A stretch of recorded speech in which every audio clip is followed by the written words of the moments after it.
ధరణిలో పెండింగ్ లో ఉన్న దరఖాస్తులను వెంటనే పరిష్కరించాలని ముఖ్యమంత్రి రేవంత్ రెడ్డి ఆదేశాలు జారీ చేశారు. మార్చి మొదటి వారంలోనే అన్ని మండల తహసీల్దార్ ఆఫీసుల్లో వీటిని పరిష్కరించేందుకు అవసరమైన చర్యలు చేపట్టాలని చెప్పారు.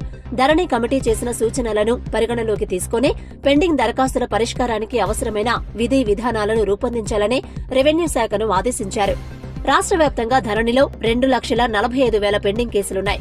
మొదటి విడతగా వీటిని వెంటనే పరిష్కరించేందుకు ఏమేం మార్గాలున్నాయని ముఖ్యమంత్రి అధికారులతో చర్చించారు.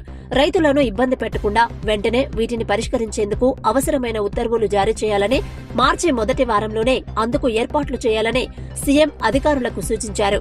శనివారం సచివాలయంలో ధరణి కమిటీతో ముఖ్యమంత్రి రేవంత్ రెడ్డి సమీక్ష సమావేశం నిర్వహించారు. రెవెన్యూ శాఖ మంత్రి పొంగులేటి శ్రీనివాసరెడ్డి, ముఖ్యమంత్రి సలహాదారు వేం నరేందర్ రెడ్డి, ధరణి కమిటీ సభ్యులు M Kodandareddy, retired IAS Raymond Peter, advocate Sunil, retired special grade collector B Madhusudan, ప్రభుత్వ ప్రధాన కార్యదర్శి శాంతికుమారి, రెవెన్యూ శాఖ ముఖ్య కార్యదర్శి నవీన్ మిట్టల్, ముఖ్యమంత్రి ప్రధాన కార్యదర్శి శేషాద్రి, సీసీఎల్ఏ అధికారి లచ్చిరెడ్డి ఉన్నతాధికారులు సమావేశంలో ఉన్నారు. 2020లో అమల్లోకి వచ్చిన ఆర్ఓఆర్ చట్టంలోనే లోపాలున్నాయని ధరణి కమిటీ ముఖ్యమంత్రికి నివేదించింది.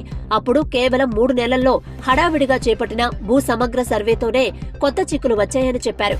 ఆ రికార్డులనే ప్రభుత్వం ప్రామాణికంగా తీసుకోవడంతో భూముల సమస్యలు, భూముల రికార్డుల వివాదాలు ఎక్కువయ్యాయని అన్నారు. దీంతో లక్షలాది సమస్యలు ఉత్పన్నమయ్యాయని, కనీసం పేర్లలో చిన్న అక్షర దోషాలున్నా సరిదిద్దుకునేందుకు జిల్లా కలెక్టర్ దాకా వెళ్లాల్సి వస్తుందని వివరించారు. దాదాపు 35 మాడ్యూల్స్ ద్వారా ధరణి డేటాలో ఉన్న తప్పులను సవరించుకునేందుకు రెవెన్యూ శాఖ అవకాశమిచ్చిందని, కానీ ఏ మాడ్యూల్లో దేనికి దరఖాస్తు చేసుకోవాలనే అవగాహన లేకపోవడంతో రైతులు ఇబ్బంది పడుతున్నారని కమిటీ సీఎం దృష్టికి తీసుకెళ్లింది.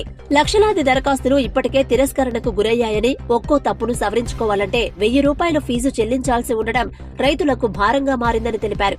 అటు రిజిస్ట్రేషన్ల శాఖ, ఇటు రెవెన్యూ శాఖల మధ్య సమన్వయం లోపంతో నిషేధిత జాబితాలో ఉన్న భూముల క్రయ విక్రయాలు కూడా జరుగుతున్నాయని చర్చ జరిగింది.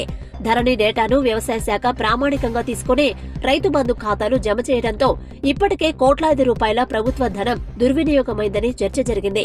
ఇప్పుడున్న ధరణి లోపాలను సవరించాలంటే చట్ట సవరణ చేయడం లేదా కొత్త ఆర్ఓఆర్ చట్టం చేయడం తప్ప గత్యంతరం లేదని కమిటీ సభ్యులు ముఖ్యమంత్రికి నివేదించారు. కమిటీ ఇచ్చే తుది నివేదిక ఆధారంగా శాశ్వత పరిష్కారానికి నిర్ణయం తీసుకుందామని సీఎం చెప్పారు. సమస్యలను మరింత లోతుగా అధ్యయనం చేయాలని, ఎలాంటి భూ వివాదాలు, కొత్త చిక్కులు లేకుండా భూముల రికార్డుల ప్రక్షాళన చేపట్టాల్సిన అవసరముందని సీఎం అన్నారు.